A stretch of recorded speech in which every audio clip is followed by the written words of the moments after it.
Salut à tous, on se retrouve pour une petite vidéo encore une fois, une vidéo un peu différente. Je vais vous faire une vidéo de présentation de mon matériel, puisque vous êtes assez nombreux à me demander ce que j'utilise, aussi bien en canne qu'en moulinet qu'en détecteur. Donc j'ai décidé de vous faire une petite vidéo pour vous faire voir tout ça. Ça sera plus parlant et puis je vais vous donner mon avis sur ces produits. Après ça reste mon avis. Si vous avez des avis contraires, dites-le moi. Si vous rencontrez les mêmes problèmes que moi, vous pouvez le dire aussi dans les commentaires. Je pense que ça peut être instructif pour tout le monde et puis pour ceux qui veulent acheter du matériel, ça peut être intéressant. Allez, on va commencer. Je vous emmène. Donc là, je fais la vidéo, il est presque fin octobre, donc ça pèle un peu. Donc c'est pas la meilleure façon de tourner, hein. Donc on va commencer par le support de canne. Donc c'est un Carpo. Alors c'est un des plus vieux articles de pêche que j'ai. C'est un Carpo qui a, à mon avis, pas loin de 20 ans maintenant. Donc c'était le mini Carpo à l'époque. Je sais pas ce que donne la gamme maintenant.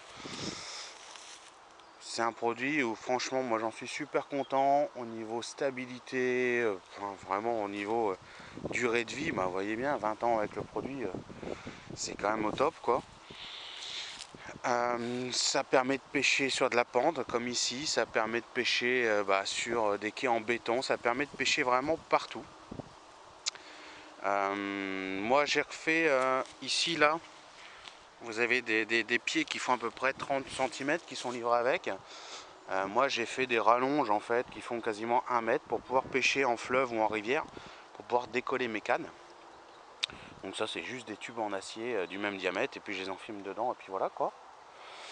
Je l'ai équipé en 3 cannes volontairement. J'aime bien avoir ma 4e canne qui est juste à côté là-bas, qui est sur pic, pour pouvoir pêcher des trucs. Je pêche souvent des trucs à la con sur ma 4e canne. Donc Carpo, franchement moi j'en suis hyper content. Le seul reproche que j'aurais à lui faire c'est son poids. Mais sinon, voilà, niveau solidité c'est vraiment le bonheur quoi. Ensuite on va passer sur les détecteurs.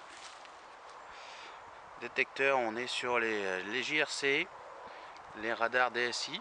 Donc c'est des détecteurs que j'ai depuis 5 ou 6 ans je dirais. J'en suis relativement satisfait. Après ils ont eu au début de la fabrication pas mal de soucis d'électronique. Moi j'ai 2 détecteurs qui avaient été concernés, ils me les ont échangés sous SAV, donc voilà, rien à dire, hein. C'est des détecteurs qui fonctionnent bien, j'aime bien leur son. Ça a vraiment une sensibilité réglable. Enfin, franchement j'aime bien. Ça a un design plutôt sympa. La LED ici, elle peut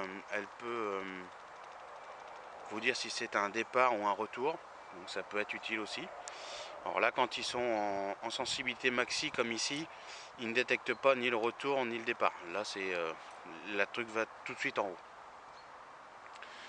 Le bémol que j'aurais à dire sur ces détecteurs, c'est les piles qui sont des A23, un truc comme ça de tête je crois. Donc des piles plutôt type appareil photo qui coûtent quand même relativement cher. Et puis comme moi je suis adepte du swinger lumineux ou du hanger lumineux, ça bouffe aussi pas mal de piles. Et bon, ça c'est un peu dommage quoi. Ensuite on passe sur là en l'occurrence c'est des hangers. C'est une famille où j'ai jamais trouvé mon bonheur. Là je pêche avec des hangers, c'était des Starbait ça je crois à l'époque. Donc hanger lumineux, j'aime bien le lumineux pour les nuits, c'est plutôt sympa. Après j'ai vraiment jamais trouvé mon bonheur. Sur ma 4e canne c'est un swinger, imitation chinois là-bas, je vous le ferai voir après. J'ai jamais vraiment trouvé mon bonheur là-dessus. Mettez en commentaire ce que vous avez et puis si vous en êtes content, ça pourrait peut-être m'aider pour mon choix parce que je pense qu'il va falloir que j'y passe prochainement. Donc si vous pouvez partager en commentaire, allez-y. Ça peut m'intéresser. Ensuite, les cannes, ben, on est sur du Shimano, donc les Velocity, hop là, 12 pieds, 3 livres 25. Franchement, des cannes sympas. Le petit insert en alu au bout, des cannes assez fines. Moi j'aime bien ces cannes relativement fines. Gros anneau de départ. On est vraiment sur du gros anneau de départ. Cannes relativement rigides. Après c'est vraiment des cannes pour le travail du poisson. Et brider le poisson quand on pêche sur des pêches d'obstacles, c'est vraiment le top, quoi. Franchement, c'est pareil, j'en suis super content aussi. Là-dessus j'ai mis des gros moulins. Donc ça c'est les Starbaits. C'est les 12 000 LS, un truc comme ça là. Les troncs. Ça fait les moulins, ça doit faire un peu plus de 2 ans que je les ai. Et c'est pareil, j'en suis super content. Le frein il est vraiment progressif. Franchement c'est vraiment un beau produit.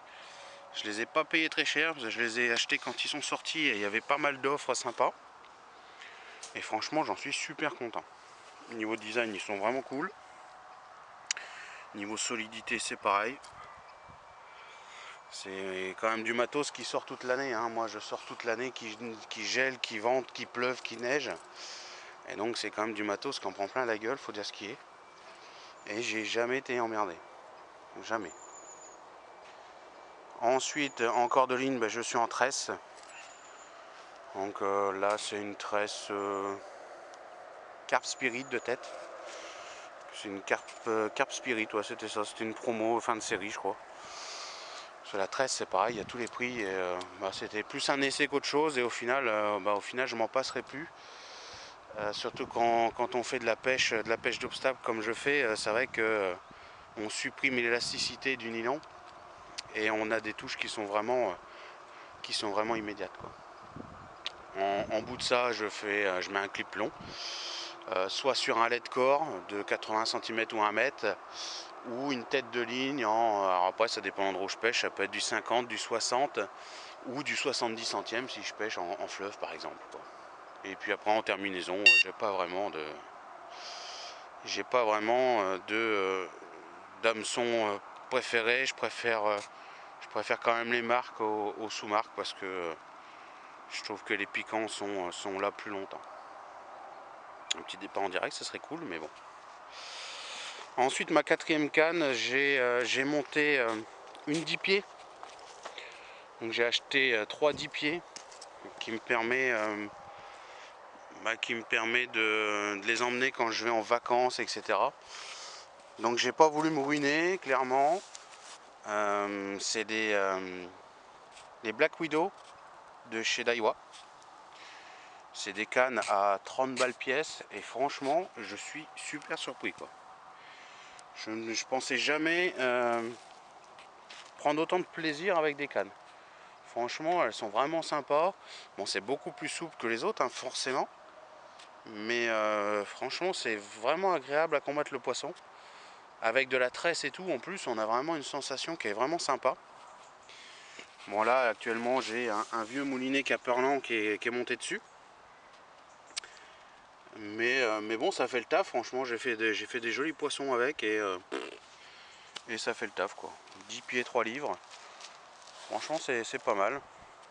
Toujours le JRC. Et puis un reste de swinger. Une imitation Fox lumineux. J'ai acheté ça il y a 3 ou 4 ans à 30 balles les 4 en coffret. Enfin voilà, quoi. Allez, suivant. Voilà, on est dans du matériel un peu différent. Donc bien sûr mon bateau amorceur, forcément. C'est vraiment un allié imparable cette année quand on voit les résultats. C'est vraiment un allié imparable. Je me suis acheté une petite table.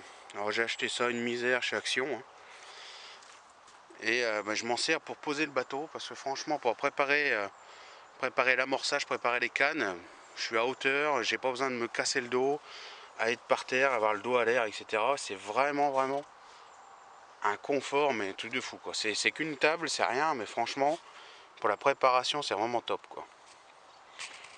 La petite chaise qui va bien, qui vient de chez Action aussi, hein, c'est pas cher.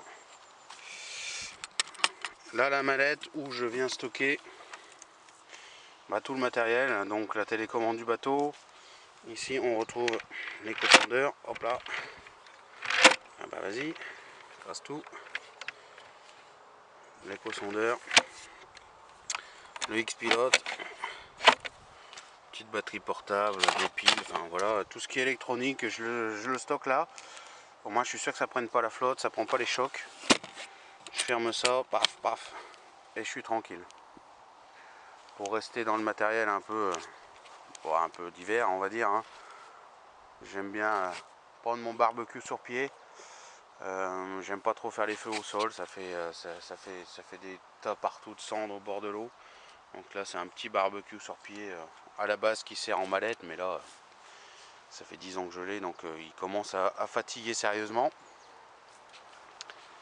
Ensuite on passe sur tout ce qui est tapis de réception.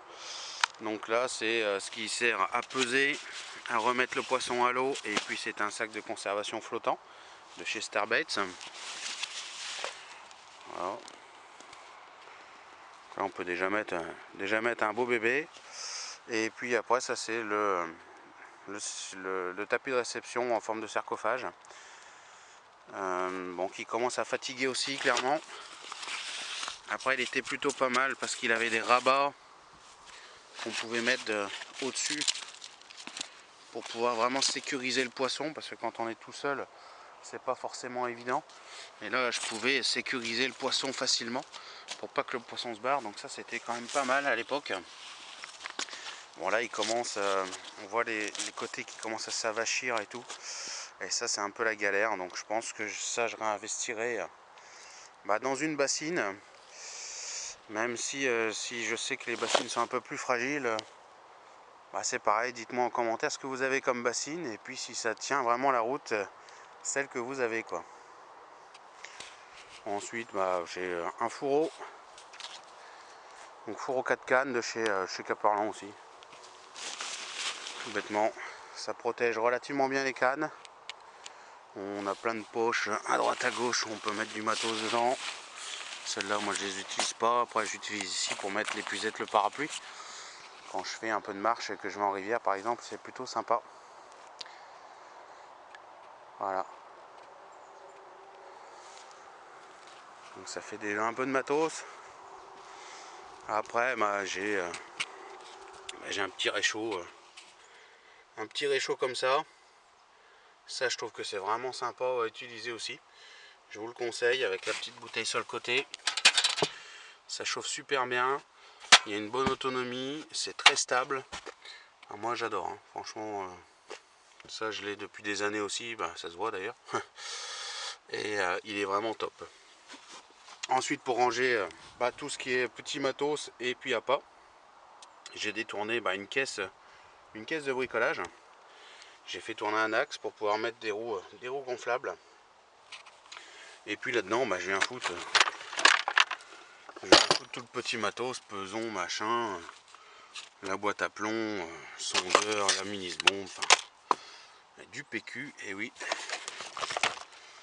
Et puis en dessous j'ai tout ce qu'il faut, tout ce qui est appât, mes sticks, voilà, mes bouillettes équilibrées flottantes ici une trousse pour tout ce qui est petit matériel. Et ça sert aussi quand je vais en rivière par exemple, ou sur des plans d'eau avec des postes éloignés. En fait j'ai équipé ça avec des crochets un peu partout, tac tac, et puis il y a une anse qui se tire comme ça quoi. Et je la tire derrière moi et je peux mettre du matos là-dessus pour l'emmener et faire comme une brouette un petit peu, tout en ayant tout le poids qui reste dessus, et donc pas avoir à le soulever quoi. Et puis après voilà, tout un tas de lampes forcément. Ça c'est les lampes que j'utilise pour tourner, je trouve ça plutôt sympa. C'est les lampes que j'utilise, ça pète bien, c'est de la LED. Ça on peut le régler comme on veut. Voilà, il y a ici un aimant au bout là. Tac, vous pouvez aimanter le truc, c'est pas mal. Il y a un crochet ici là aussi. Crochet extensible. Hop, ça se replie, ça prend pas de place. C'est franchement des lampes sympas. Petit crochet là. On peut le mettre dans toutes les positions et ça éclaire bien pour faire les vidéos de nuit. C'est vraiment sympa. J'en mets une de chaque côté généralement du tapis. Et ça éclaire suffisamment pour faire les prises de nuit. Voilà mes amis, vous savez tout. Après le gros matos, là je ne l'ai pas pris parce qu'on est en pêche rapide. Il y a le bivy, c'est un Fox Royal. Fox Royal, je sais même plus comment il s'appelle le machin là, je vous mettrai une petite photo. Et puis voilà quoi. Et puis voilà. Après j'ai un Betcher, c'est un vieux Betcher à moitié pourri, en Pro S. Qu'est-ce que j'ai d'autre en matos? J'ai j'ai plus grand chose d'autre. Hein. Après j'ai un poêle à pétrole pour l'hiver. Quand il fait vraiment froid, que je fais des pêches de jour, c'est vrai que le poêle à pétrole c'est vraiment sympa. Après il faut bien faire attention parce que c'est quand même super dangereux forcément. On est entouré de matériaux extrêmement inflammables dans le bivy. Donc il faut mieux faire attention, respecter les distances de sécurité. Et puis faire attention au monoxyde de carbone, hein, parce qu'on en voit encore tous les hivers qui se font surprendre avec ça. Donc il ne faut pas oublier que le monoxyde de carbone, il se stocke en bas et pas en haut, comme la fumée. Donc c'est à dire que s'il faut créer une aération, c'est pas en haut de la porte du bivy, c'est plutôt en bas de la porte de bivy, pour permettre au monoxyde de carbone de s'échapper. Moi dans mon cas, quand je mets dans le bivy, je laisse ouvert la porte en bas et en haut. Je fais une double aération pour qu'il y ait vraiment une circulation d'air. Après j'ai pas besoin qu'il fasse 30 degrés dans le bivy. Si c'est juste 15-16 degrés, ça me suffit amplement. C'est juste pour pas me geler à avoir 0 degré. Je ne cherche pas à avoir des températures caniculaires. C'est quand même très dangereux, donc il faut quand même faire gaffe. Voilà mes amis. Allez, j'espère que ça vous a plu. Et puis laissez des commentaires sur ce que vous utilisez comme matos, si vous êtes déçus, si vous n'êtes pas déçus. Ça peut servir à tout le monde, je pense. Et puis je vous dis à bientôt. Salut!